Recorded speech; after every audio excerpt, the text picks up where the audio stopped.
Hello everyone, welcome to the Exams Made Simple. So we are back with the Indian Express for 27 सितंबर और start करते हैं editorial page से। तो सबसे पहले एक यूरो बॉम्ब के ऊपर एडिटोरियल आया है written by C Rajamohan and इसमें जो अभी रशिया ने न्यूक्लियर थ्रेट अपना दिया है और उसके ऊपर सीरियसनेस भी जताई है, उसके ऊपर है what this could lead to and how the other countries are preparing और मतलब how they are responding to this. तो एक चीज़ हम इसके ऊपर पहले ही पढ़ चुके हैं, if you remember about the KI tablets. तो अगर किसी ने पढ़ा है और किसी को याद है तो tell me in the comment section कि ये KI टैबलेट क्या है। अभी स्टार्ट करते हैं इस एडिटोरियल के साथ में। तो लास्ट वीक ही रशियन प्रेसिडेंट व्लादिमीर पुतिन ने थ्रेटन किया था कि यूक्रेन के अगेंस्ट न्यूक्लियर वेपन्स यूज़ किए जाएंगे और and it's western bakers also. और उन्होंने ये कहा था कि जब हमारी टेरिटोरियल इंटीग्रिटी कंट्री की थ्रेटेंड होगी तो रशिया और उसके लोगों को बचाने के लिए we will use all the means at our disposal. तो एक चीज़ अब यहाँ पे देखना कि ये बात कर रहे हैं territorial integrity of our country and our people के बारे में, ठीक है। और जबकि ये टेरेन कौन से में यूज़ करेंगे, यूक्रेन में, ओके। तो बेसिकली वो वहाँ की टेरिटरी को भी अपना मान चुके हैं। तो जैसे ही यूक्रेन इन्वेजन लॉन्च हुआ था उस टाइम पे भी पुतिन ने सेम वार्निंग दी थी और अपने जो आर्म्ड फोर्सेस हैं उनको ये भी कहा था कि रशियन न्यूक्लियर वेपन्स को अलर्ट पे रखें। लेकिन इस टाइम पे क्या है, जो उस टाइम पे स्टार्टिंग हुई थी तो रशिया काफ़ी स्ट्रॉन्गर पोजीशन पे था, पर अभी उसकी पोजीशन काफ़ी वीक हो चुकी है और इस वजह से वो है उन्होंने अपने ट्रूप्स को भी काफ़ी ज़्यादा वो मोबिलाइज कर रहे हैं और जो ऑलरेडी ऑक्यूपाइड टेरिटरीज हैं ईस्टर्न यूक्रेन की उसका एनेक्सेशन भी करने की कोशिश कर रहे हैं। और पिछली बार तो न्यूक्लियर थ्रेट से इतना ज़्यादा कोई फ़र्क नहीं पड़ा था, लेकिन अब मतलब इस टाइम जो सिग्नल है वो ये है कि न्यूक्लियर वेपन्स के लिए ज़्यादा कमिटमेंट उनकी दिख रही है एंड वो ये भी क्लेम कर रहे हैं कि जो ऑक्यूपाइड टेरिटरीज़ हैं वही ईस्टर्न यूक्रेन के, वो एक तरीके से ऑलरेडी रशिया का पार्ट है और वो अब रेफरेंडम भी ऑर्गेनाइज कर रहे हैं वहाँ पे ताकि ये उसको जो उनका अनेक्सेशन है उसको पॉलिटिकल लेजिटिमेसी का भी एक रूप दे सकें कि दिस वॉज लेजिटिमेट ऑक्यूपेशन। और इससे जो है हमको रशिया की टेरिटोरियल इंटीग्रिटी और जो वो थ्रेट दिखा रहे हैं न्यूक्लियर वेपन्स का, उसकी लिंक समझ में आती है। अब देखो मॉस्को का जो न्यूक्लियर डॉक्ट्रिन है उसमें ये है कि it will use nuclear weapons in a conventional war in the event of an attack on Russia and if the very existence of the state is threatened, ठीक है। तो न्यूक्लियर वेपन्स यूज करेंगे अगर कन्वेंशनल वॉर होता है in the event of attack on Russia, अगर attack Russia के ऊपर होता है और जो स्टेट का एग्जिस्टेंस है वो थ्रेटेंड होता है। तो अब जो ये कह रहे हैं कि ऑक्यूपाइड टेरिटरीज और उसकी जगह पे फिर रशियन टेरिटरी में उसको बदल रहे हैं, तो पुतिन इसमें ये आर्ग्यू कर रहे हैं कि जो अटेम्प्ट्स हैं यूक्रेन और उसके वेस्टर्न सपोर्टर्स के इस ऑक्यूपाइड टेरिटरी को लिबरेट करने के लिए, तो उसको एक न्यूक्लियर रिस्पॉन्स दिया जाएगा, क्योंकि वही मैंने बताया कि ये इसको अपनी टेरिटरी ऑलरेडी मान चुके हैं। तो अब ये कह रहे हैं अब वहाँ से अगर आप अटैक करोगे तो हम न्यूक्लियर रिस्पॉन्स देंगे, ओके। तो Putin will hope that the danger of a nuclear war would encourage those in the West. अब उनको ऐसा मतलब होप है, किस वजह से इन्होंने कहा है कि जो लोग वेस्ट में हैं और जो रशिया के साथ अभी कॉम्प्रोमाइज़ करना चाह रहे हैं और वॉर को भी है ना मतलब ख़त्म करना चाह रहे हैं, तो उनके लिए भी एक मतलब ये सिग्नल रहेगा। और लेकिन अब यूक्रेनियन लीडर जो वोलोदिमीर ज़ेलेंस्की उन्होंने इस न्यूक्लियर थ्रेट को डिसमिस कर दिया है और ये कहा है कि जब तक जो ऑक्यूपाइड टेरिटरीज हैं उसको वापस नहीं लेके आते हैं कीव के कंट्रोल में, तब तक वो फाइट करते रहेंगे। तो अब इन्होंने पहले सवाल पूछा है कि जो पुतिन अभी न्यूक्लियर वॉर की बात कर रहे हैं, तो क्या ये मतलब सही में ये चीज़ होगी, मतलब केवल कुछ एडिशनल डिस्ट्रिक्ट्स के लिए क्या वो इतना बड़ा न्यूक्लियर वॉर करेंगे। तो इन्होंने ये कहा है कि जो न्यूक्लियर वेपन्स है उनको ऑफेंसिव या कोर्सिव पर्पस के लिए यूज़ करना इतना कोई आसान नहीं है। क्यों? क्योंकि इसमें एक प्रोस्पेक्ट होता है नेशनल सुसाइड का, जो कि खुद एक सेल्फ डिटरेंट का काम करता है, ठीक है। न्यूक्लियर है आखिर, तो ऑब्वियस ही बात है कि उसमें नेशन का भी काफ़ी ज़्यादा नुकसान हो सकता है। तो ये एक तरीके से खुद का नेशनल सुसाइड ही है, तो ये भी एक सेल्फ डिटरेंट है। आप वैसे भी अटैक करोगे तो दूसरा भी करेगा, है ना। तो इसलिए ये एक सेल्फ डिटरेंट रहा है और इसलिए ऑफेंसिव पर्पस के लिए भी आज तक इसको यूज़ ऐसे नहीं किया है। और अगर ये ब्लफ भी होता है तो ये जो पुतिन का थ्रेट है उसका बहुत मेजर इफेक्ट पड़ेगा ग्लोबल न्यूक्लियर सिक्योरिटी डिबेट पर, ओके। तो ऑलरेडी मतलब इस चीज़ के ऊपर डिबेट शुरू हो चुकी है और कई सारे जो मेजर पावर्स हैं यूरोप और रशिया में वो अपनी न्यूक्लियर पॉलिसीज़ के ऊपर एक फ्रेश लुक ले रहे हैं। और अभी इसी अपनी पॉलिसीज का एक उनका मतलब पुतिन की पॉलिसी का दूसरा ट्रबलिंग डायमेंशन जो है वो ये है that the Russian president is using the nuclear threat to annex the territory of a neighbour. मतलब आप वही बात है ना कि आप न्यूक्लियर का यूज भी कहाँ कर रहे हो, खुद को बचाने के लिए तो नहीं कर, आपने अगर धमकी दी होती केवल अपने उसके लिए तो भी मतलब वैसे गलत था, क्योंकि न्यूक्लियर वही सेल्फ डिटरेंट भी है। और उसके बाद में अब तो आप ऐसे नेबर की टेरिटरी के लिए आप न्यूक्लियर थ्रेट दे रहे हो जिसको आपने आर्म्ड अग्रेशन से लिया है। तो वही क्वेश्चन है कि क्या Putin would have ordered the invasion of Ukraine अगर कीव के पास में न्यूक्लियर वेपन्स होते, अगर क्या कीव के पास में न्यूक्लियर वेपन होते यानी यूक्रेन के पास में, तो क्या उस टाइम पे भी आपने इन्वेजन किया होता।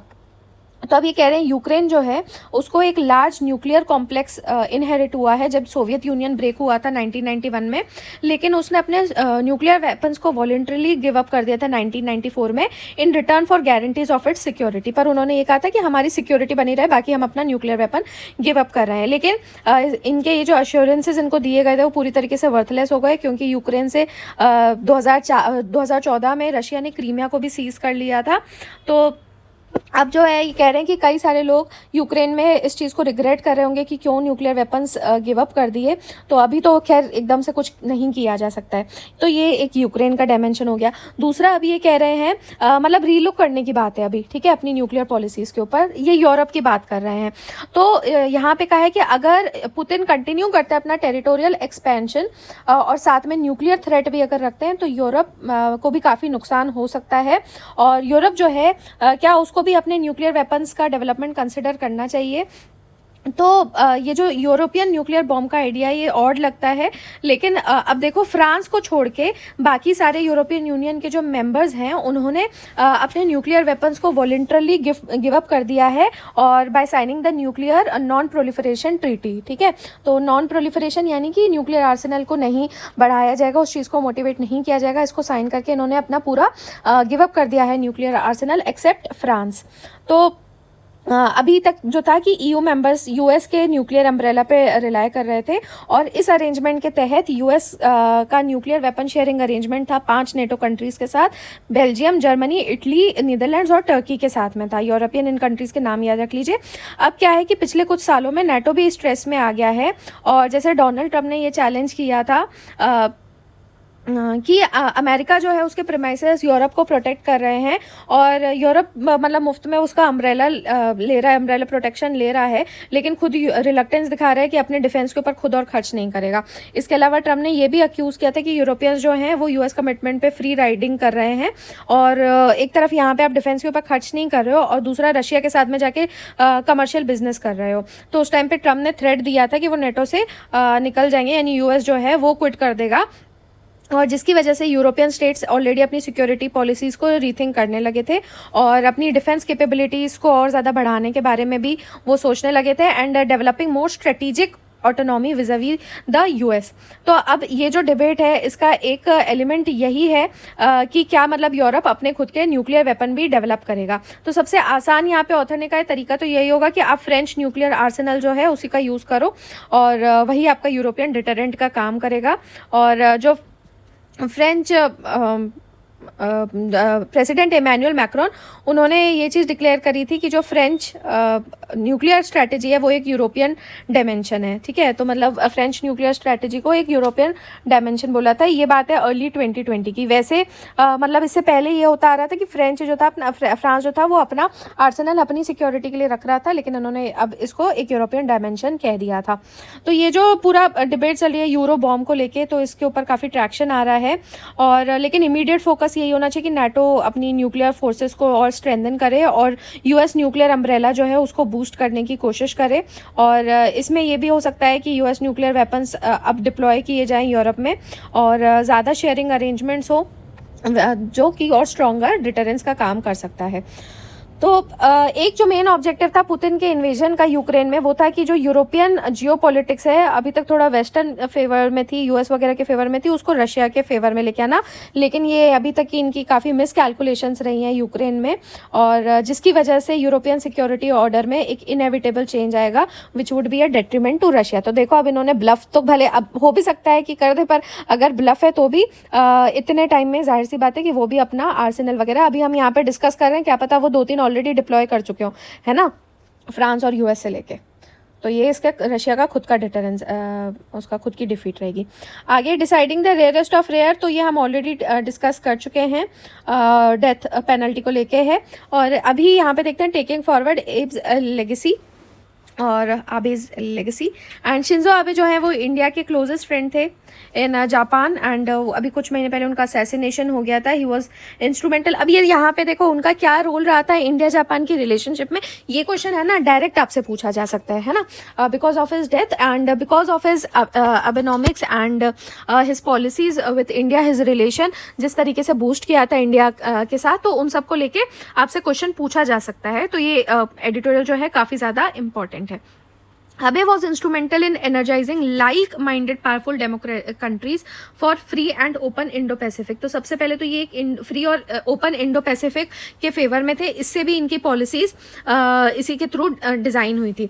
और वो ये चीज़ जो चेंजिंग जियोपॉलिटिकल और इकोनॉमिक सिचुएशन है उसको वो समझ रहे थे, और इसलिए उन्होंने इंडिया के साथ कई जगहों पे कोलैबोरेट करने की कोशिश करी ऑन मल्टीपल डायमेंशंस, ताकि चाइना को भी काउंटर किया जा सके, जो कि एक हॉस्टाइल नेबर है दोनों इंडिया और जापान का। इंडिया जापान के रिलेशंस न्यू हाइट्स पे पहुंचे थे उनके ही टाइम पे with respect to economy, security and strategic issues.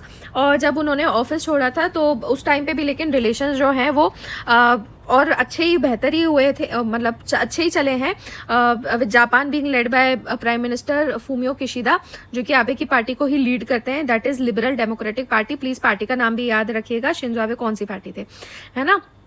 और इसके अब इन्हीं के चलते जो इंडिया जापान मिनिस्ट्रियल मीटिंग भी हुई थी 2+2 on defence and security cooperation and joint maritime exercises. This reflect the continuity in the India Japan cooperation. यानी किशिदा भी जो है, पीएम किशिदा, वो भी काफ़ी इंपॉर्टेंट रोल प्ले कर रहे हैं in maintaining the relationship. And अब आबे की बात करें तो जापान जो था अंडर हिज लीडरशिप उसमें कई मिनी लैटरल इंस्टीट्यूशन कोलैबोरेशंस हुए थे, like quad for international public goods like the rule of law, freedom of navigation and free trade। okay, तो उनके टाइम पे ऐसे क्वाड जैसे मिनी लैटरल कोलैबोरेशंस भी हुए थे, और इसको कॉम्प्लीमेंट करने के लिए इन्होंने बायलैटरल इनिशिएटिव्स भी लिए थे, जैसे इंडिया के साथ में joint declaration on security cooperation इन 2008 हुआ था। ये किससे रिलेटेड था कि जो भी फोर्सेस हैं, ये एक्चुअली हम लोग पहले ये सारे डिस्कस कर चुके हैं। ओके, ACSA और ये सारे कौन कौन से CEPA हो चुके हैं जापान के साथ में, ये हम एक बार डिस्कस कर चुके हैं।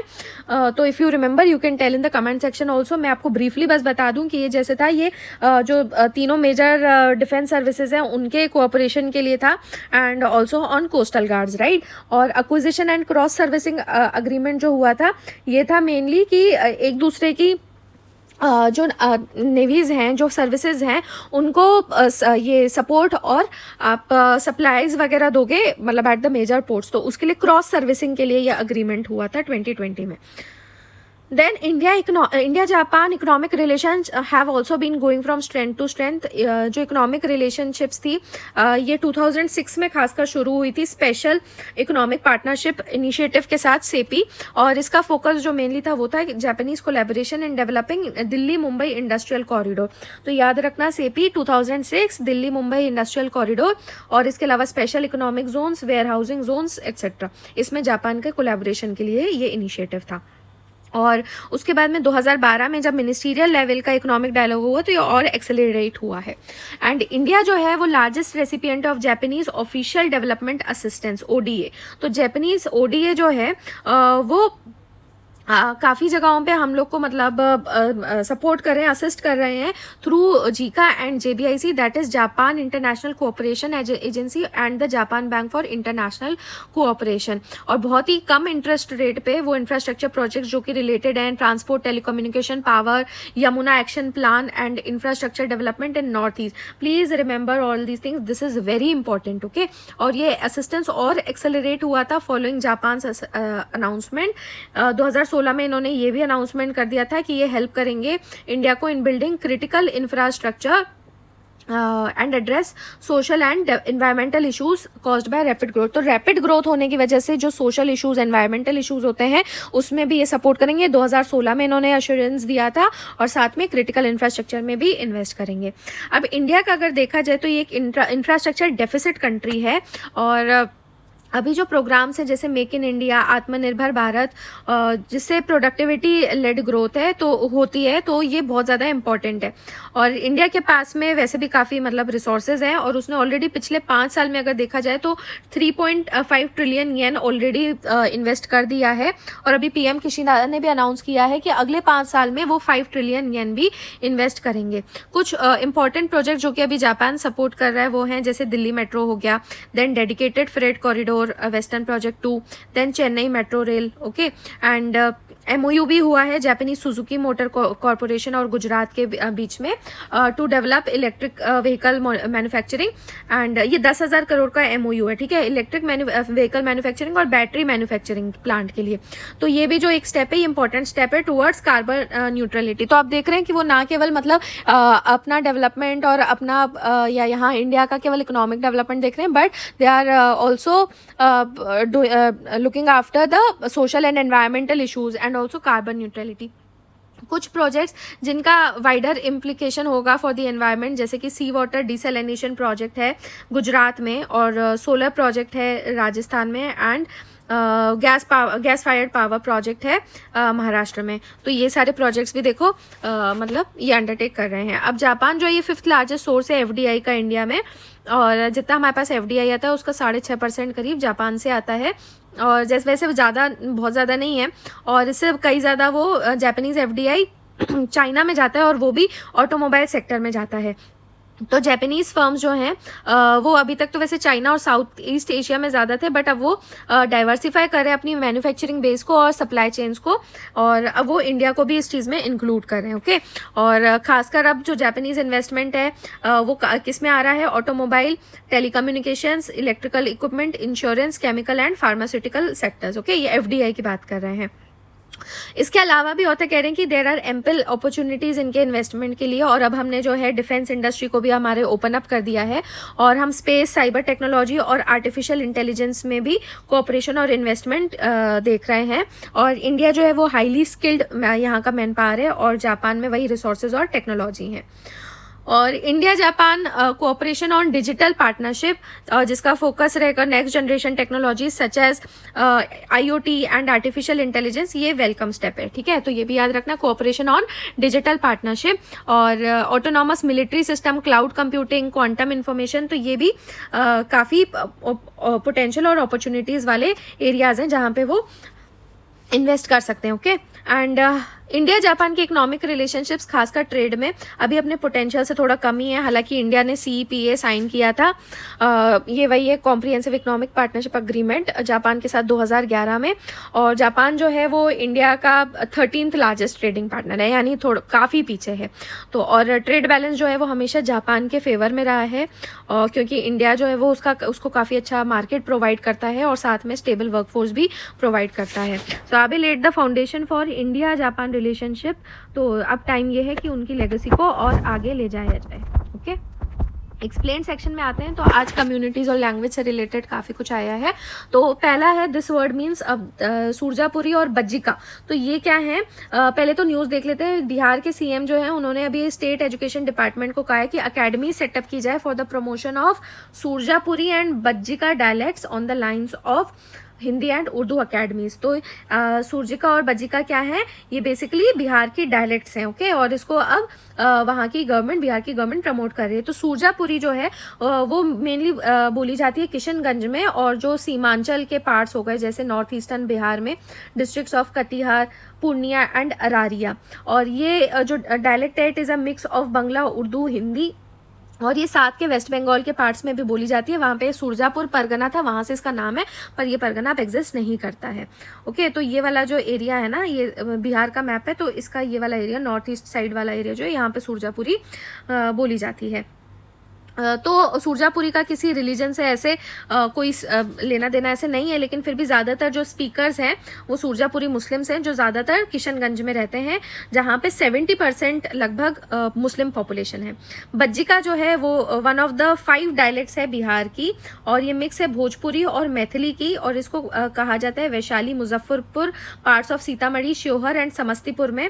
और जैसे दूसरी डायलेक्ट्स हैं भोजपुरी और मैथिली, उनके जैसी ये वेल नोन नहीं है, ओके। तो ये इस वाले पार्ट में थोड़ा सेंटर नॉर्थ में ही बज्जिका बोली जाती है, फाइन।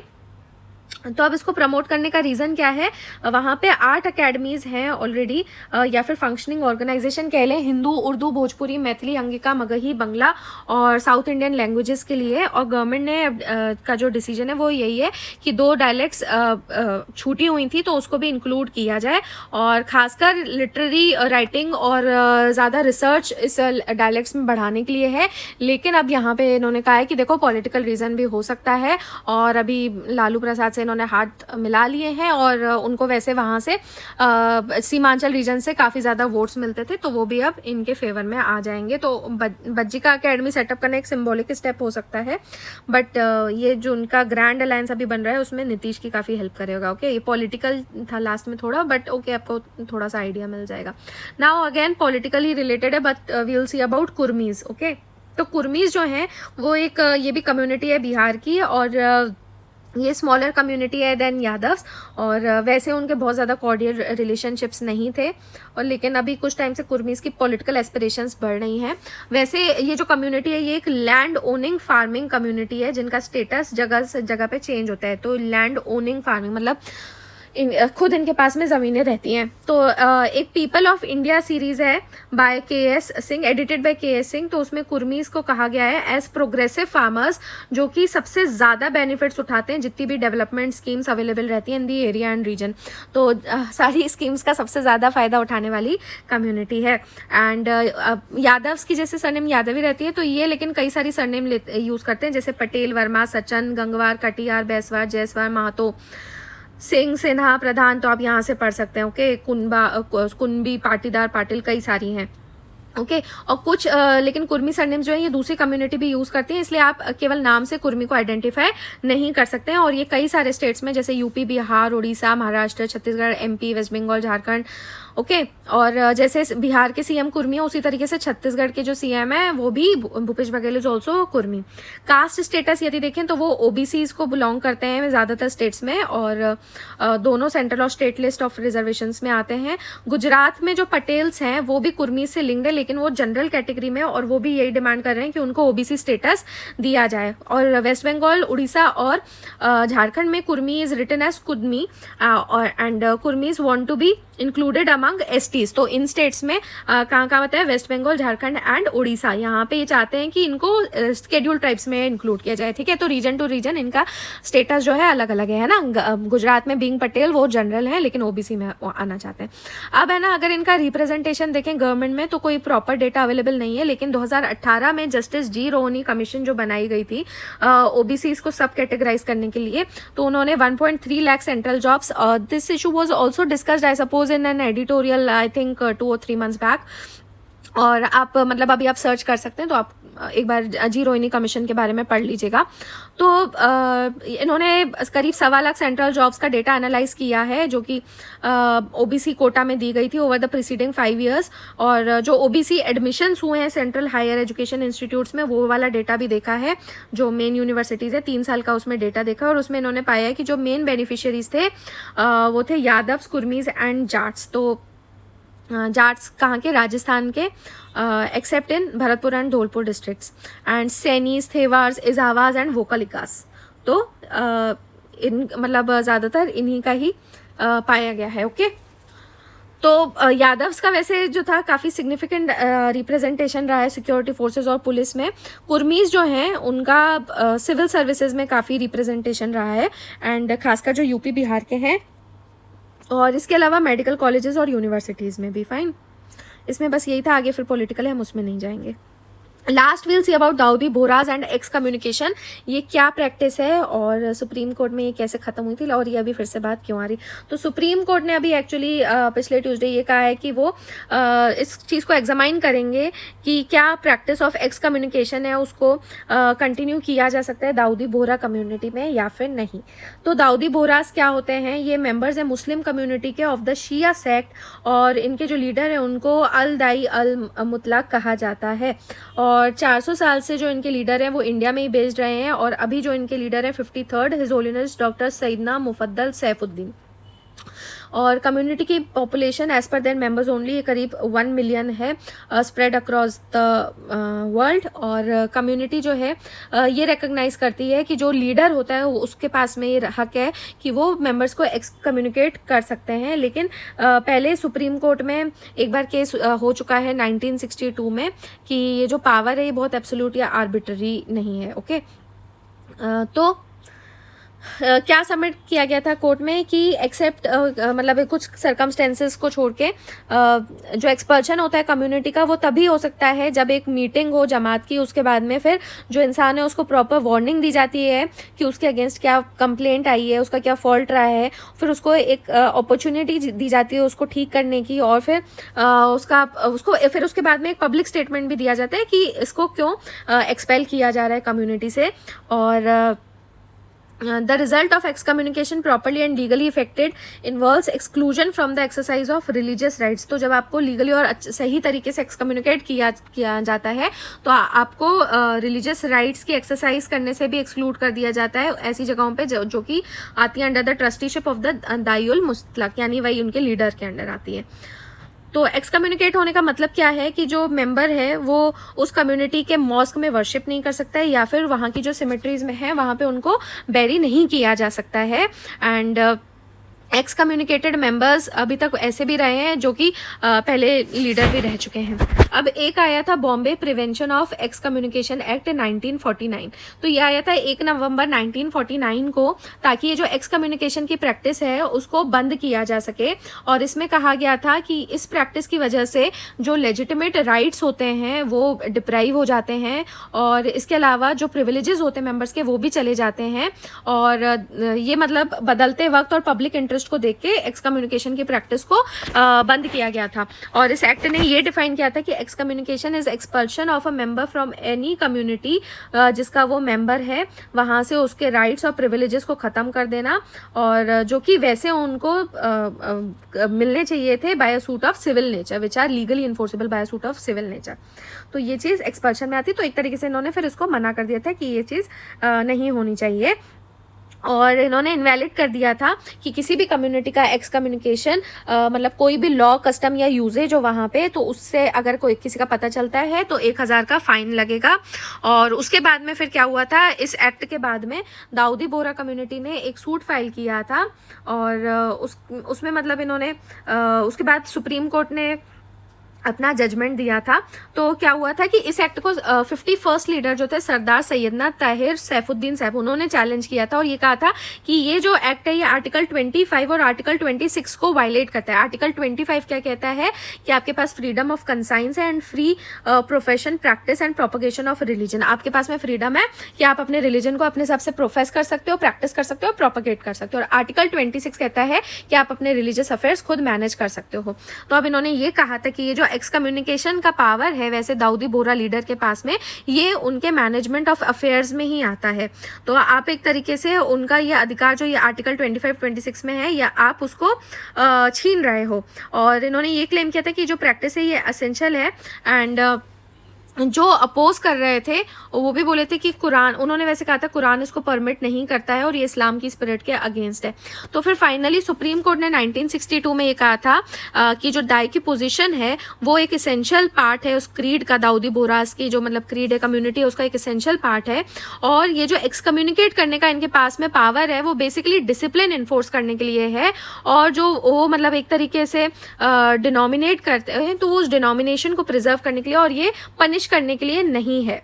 ओके, तो the power of x communication for ensuring preservation of community has therefore a prime significance in the religious. तो उन्होंने एक्स कम्युनिकेशन के पावर को कहा था कि नहीं ये जरूरी है उनके, क्योंकि ये उनके रिलीजन में डिसिप्लिन करने के लिए है।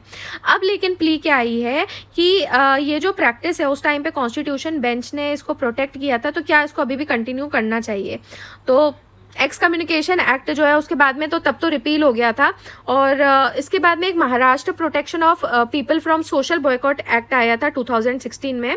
और इस एक्ट ने पनिशमेंट प्रिस्क्राइब की हुई थी कि अगर कोई सोशल बॉयकॉट करता है तो वो फंडामेंटल राइट्स का वायलेशन होगा और उसके लिए पनिशमेंट है।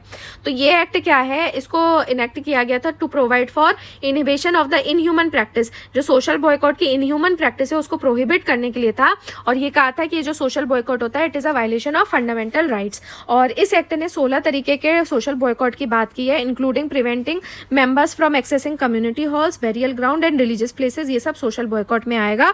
और ये जो Maharashtra prevention of boycott act है, इसने ऑफेंस भी बताया है कि 3 साल तक की जेल हो सकती है और या फिर आपको फाइन हो सकता है 1 लाख तक का। ओके, तो देखते हैं अब आगे सुप्रीम कोर्ट क्या करती है करंट पिटिशन पे। Okay, so that was all. अगर आपको अच्छा लगा तो प्लीज लाइक एंड शेयर करें एंड थैंक्स फॉर वॉचिंग।